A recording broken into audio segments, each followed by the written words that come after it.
नमस्कार दोस्तों, मैं नितिन सिन्हा, संपादक खबरसार, पुनः आपके बीच में एक महत्वपूर्ण विषय को, जो एक राष्ट्रीय मुद्दा होना चाहिए था, पर दुर्भाग्य से राष्ट्रीय मुद्दा है नहीं। कोई भी सरकार रही हो, यह विषय मुद्दा बन ही नहीं पाया।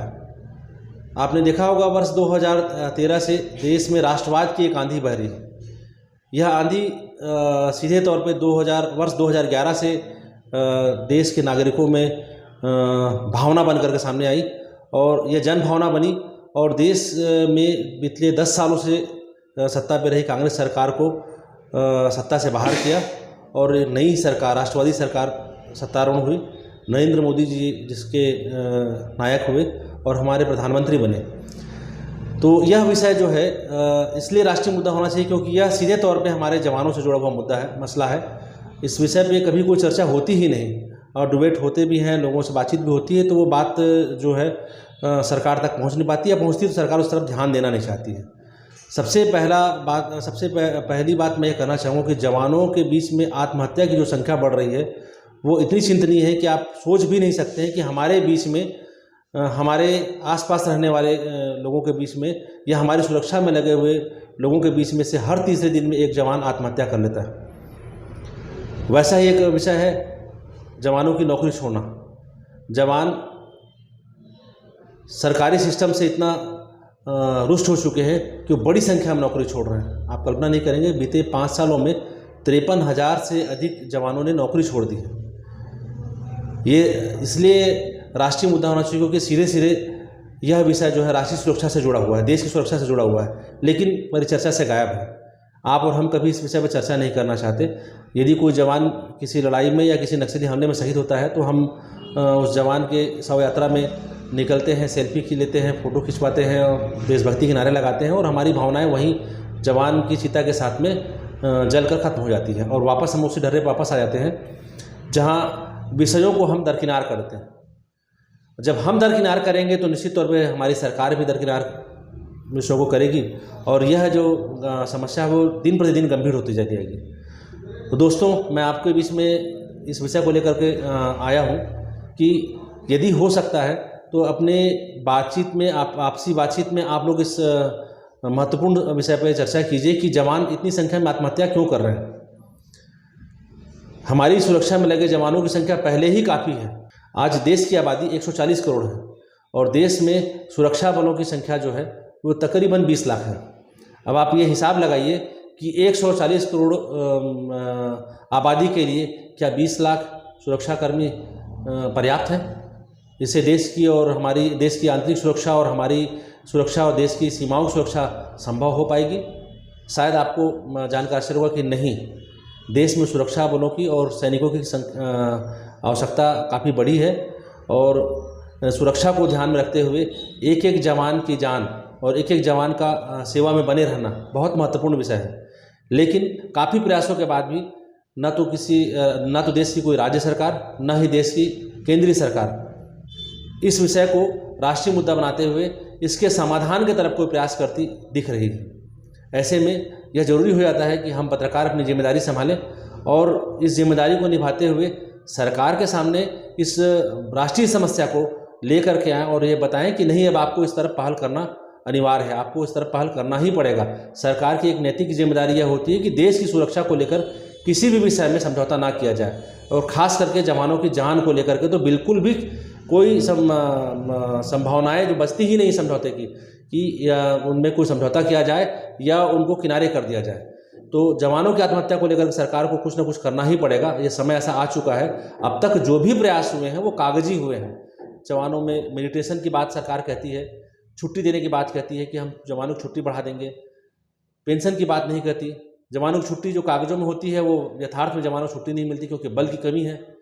नई भर्तियां रोक दी गई हैं।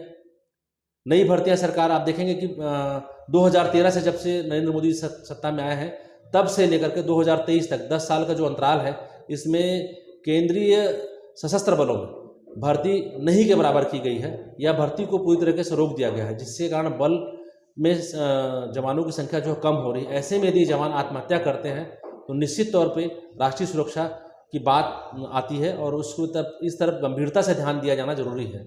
अब यदि हम बात करते हैं नौकरी छोड़ने की, तो आपको यह जानकर के भी आश्चर्य होगा कि बीते 5 सालों में 53,000 जवानों ने नौकरी छोड़ दी।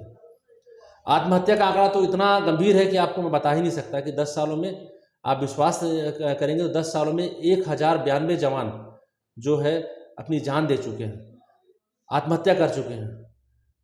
ऐसे विषय में सरकार कोई जांच यदि बैठाती भी है तो वो जांच जो है आधे अधूरे तरीके से किसी तरीके से निपटा करके फाइलों में बंद कर दी जाती है और ये कह दिया जाता है कि जवान पारिवारिक कारणों से आत्महत्या कर लिया। लेकिन ऐसा नहीं है। यदि किसी एक जवान के आत्महत्या की जांच सही तरीके से की जाए तो उसके पीछे आप पाएंगे कि जवान मानसिक रूप से इतना शोषित हो चुका है, वह एक ही स्थिति में नौकरी करते हुए इतना परेशान हो चुका है कि वह चाहता है कि उसकी मानसिक स्थिति को बदलने के लिए उसके साथ कोई बातचीत करने वाला हो, लेकिन वह बातचीत नहीं हो पाती है। हमारा जो सैन्य सिस्टम है या हमारा जो हमारा जो तरीका है सैनिकों को या जवानों को नियंत्रण करने का, उस तरीके में काफ़ी दोष है, काफ़ी सुधार की संभावनाएं हैं जो कि नहीं की गई हैं, जिसका किया जाना आज महत्वपूर्ण हो गया। आप देखेंगे कि एक साधारण सैनिक जो है या जवान है वो अपने अधिकारियों से इतनी बुरी तरीके से डरा हुआ होता है कि वो अपनी बात उनसे कह भी नहीं पाता है। जवान जहाँ तैनात होते हैं वो उनके परिवार से मीलों दूर होते हैं, कई हज़ार मील, कई सैकड़ों किलोमीटर की दूरी पे वो देश की सुरक्षा के लिए लगे होते हैं। चाहे वो नक्सली इलाका हो, चाहे वो देश की सीमाएं ही क्यों ना हो, सुरक्षा में लगे जवानों को महीनों छुट्टी नहीं मिलती है। यदि वो छुट्टी मांगता है तो उससे प्रताड़ित किया जाता है। क्यों? क्योंकि बल की कमी है, नई भर्तियां नहीं की जा रही हैं और जो जवान नौकरी छोड़ के जा रहे हैं उनकी जगह नए जवान नहीं आ रहे हैं। जो जवान सेवा कर रहे हैं उनका प्रमोशन नहीं हो रहा है, या जो जवान नौकरी छोड़ के जाते हैं उनको पेंशन नहीं मिल रही है। तो ऐसी स्थिति में जो देश के युवा हैं वो सशस्त्र बल में शामिल होना ही नहीं चाहते या सशस्त्र बल की नौकरी नहीं करना चाहते, उनमें उनकी प्रति रुचि घट रही है। तो ये सब ऐसी विषय हैं जिन पे बातचीत होनी चाहिए, लेकिन बातचीत होती नहीं है। आपसे मैं बात करना चाहूँगा साथियों, मैंने जवानों के से जुड़े एक महत्वपूर्ण आंदोलन में भी हिस्सा लिया था और उसका गवाह भी रहा हूँ कि दिल्ली में इस तरीके का आंदोलन जो है 3 या 4 बार मुझे कवर करने का मौका मिला और मैंने इस आंदोलन को काफ़ी करीब से देखा कि एक देशभक्त जवान जो है, जो वो चाहता है सरकार से, वह उसको नहीं मिल पा रहा है। जब यदि वो मिल जाता तो यह आंदोलन और ये नाराज़गी सरकार से वो काफ़ी दूर हो गई होती और शायद नए युवा जो हैं वो सशस्त्र बल में या भारतीय सेना में भर्ती होने का प्रयास करते। अभी आपने देखा होगा कि सरकार ने एक नई योजना लाई है, अग्निवीर योजना। 4 साल की नौकरी के बाद आप बेरोजगार हो जाएंगे। 4 साल सेना का हिस्सा बनने के बाद आपको नए काम के लिए नए संघर्ष करना पड़ेगा और आपको एक सीमित पैसा जो सरकार देगी उसमें ही आपको गुजारा करना होगा। तो पहले ही देश में इतनी संख्या में लोग सेना से और अर्ध सेना बल से रिटायर हो रहे हैं, उनको तो सरकार नए तरीके का रोजगार दे नहीं पा रही है। तो जो 4 साल की नौकरी छोड़ करके अग्निवीर बाहर आएंगे उनको रोजगार या नौकरी कहाँ से मिलेगा? सोचने वाली विषय है, सोचने वाला विषय है, मुद्दा है, लेकिन इस पर कोई बात करने को तैयार नहीं है। जो राष्ट्रवाद की आंधी बह रही है, जो यह दिखा रही है कि देश का हर नागरिक जो है देशभक्त है, तो क्या उन्माद ही देशभक्ति है? उन्माद देशभक्ति नहीं है। देशभक्ति वो है जो आपके अंदर ये जज्बा पैदा करती है कि आप अपने घर परिवार से दूर, सैकड़ों किलोमीटर दूर, हजारों किलोमीटर दूर, घनघोर जंगल में, पहाड़ों में, मरुस्थल में, समुद्र के बीच में देश की सुरक्षा के लिए काम कर रहे हैं। आपका परिवार आपकी चिंता भी करता हो और आपको यदि उनका ध्यान आता हो तो पहले ये आता है कि नहीं, मेरे परिवार में 140 करोड़ लोग शामिल हैं और 140 करोड़ नागरिक जो है मेरे परिवार का हिस्सा है और मैं उनके लिए काम कर रहा हूँ, उनकी सुरक्षा के लिए काम कर रहा हूँ। ये देशभक्ति है। राष्ट्रवाद भावना हो सकती, लेकिन देशभक्ति इसको नहीं कहा सकता। देशभक्ति वही है जो हमारे जवान या हमारे सैनिक सीमा पे दिखा रहे हैं या देश की सुरक्षा के लिए, आंतरिक सुरक्षा के लिए काम कर रहे हैं। देश में आपने देखा होगा बलों की कमी की वजह से चुनाव की प्रक्रिया गड़बड़ाती है, आंतरिक हमले काफ़ी हो जाते हैं, नक्सली जो है अपनी सक्रियता बढ़ा लेते हैं, उग्रवाद बढ़ जाता है, अलगाववाद की समस्या जो है बढ़ जाती है। जब हमने भी मणिपुर देखा होगा, बल की कमी किस तरीके से मणिपुर की हिंसा को बढ़ावा देती गई और उसको समय पर नियंत्रण नहीं किया जा सका। यदि हमारे पास पर्याप्त बल होता, हमारे सैनिक या हमारे जवान संतुष्ट होते, तो शायद मणिपुर जो इतने लंबे समय तक हिंसा की आग में जला, उस पर नियंत्रण किया जा सकता था। ऐसा ही कुछ बस्तर में आप देख सकते हैं। कश्मीर, ऐसा लोगों का कहना था कि धारा 370 हटने के बाद कश्मीर जो है शांत हो जाएगा, वहाँ शांति व्यवस्था हो जाएगी और आम भारतीयों की तरह कश्मीरी भी जो है देश के लिए काम करेंगे। लेकिन आपने देखा कि अभी 5 जवान जो है 2 दिन पहले राजौरी में 2 आतंकवादियों को मारते हुए शहीद हो गए। 2 आतंकवादियों से संघर्ष करते हुए उन्होंने अपनी जान गंवा दी। आंकड़ा देखेंगे तो आप ये पाएंगे कि बीते 1 सालों में 500 से अधिक हमारे जो सैनिक हैं या अर्धसैनिक जवान हैं वो अकेले कश्मीर में शहीद हुए हैं। ये आंकड़ा डराने वाला है। क्या आंतरिक सुरक्षा के लिए इतनी बड़ी संख्या में जवानों के जान को दांव में लगाया सकता है? या आंतरिक सुधार जो बलों में, सशस्त्र बलों में होना चाहिए, जो नहीं किया जा रहा है, जिसकी तरफ सरकार ध्यान नहीं दे रही है, उस वजह से जवानों को आत्महत्या करने के लिए मजबूर किया जा सकता है? या जवानों को नौकरी छोड़ने के लिए ये किया सकता है, ऐसा वजह बनाया सकता है कि जवान अपनी नौकरी छोड़ दें और वापस इस सशस्त्र बल में शामिल होना ना चाहें? नए युवा जो देख रहे हैं कि जो सैनिक शहीद होते हैं उनका परिवार अपने सामान्य जीवन को जीने के लिए कितना संघर्ष करता है, उसके प्रति सरकार की, शासन की, प्रशासन की कोई जिम्मेदारी होती है, उसको कोई पूरा नहीं करता, परिवार को लगभग छोड़ सा दिया जाता है। ऐसी परिस्थितियों में यदि सरकार सही समय पर कोई निर्णय नहीं लेती है और जवानों के हित में कोई फैसले नहीं किए जाते हैं तो निसंदेह जो है राष्ट्रीय सुरक्षा का जो ये मुद्दा है वो दिन प्रतिदिन गंभीर होता जाएगा।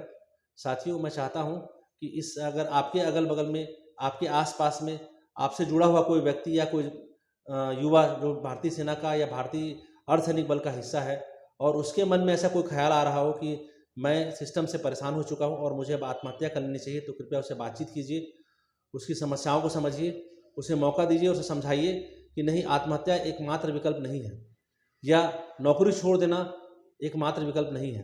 सुधार की संभावनाएं हमेशा होती है। लोकतंत्र है, लोकतंत्र में आप अपेक्षा कर सकते हैं कि सरकार भी सुधरे, सिस्टम भी सुधरे और सिस्टम को सिस्टम में रह के ही सुधारा जा सकता है।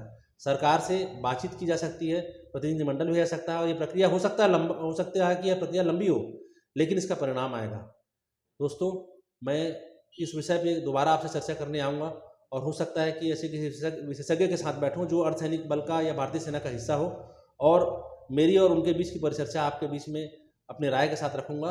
यदि आपको लगता है कि इस विषय पे आगे बात जारी रखनी चाहिए, परिचर्चा चलती रहनी चाहिए, तो आप मेरे वीडियो को लाइक कीजिए, शेयर कीजिए और मुझे मौका दीजिए कि मैं अपनी राय जवानों को लेकर के रख पाऊँ, कि राष्ट्रीय सुरक्षा की जैसे गंभीर मुद्दे पर सरकार का ध्यान आकर्षित कर पाऊँ और आपको यह बता पाऊँ कि देशभक्ति के सही मायने वही हैं जो हमारे सैनिक या जवान निभा रहे हैं, न कि राष्ट्रवाद की जो आंधी है या भावना है।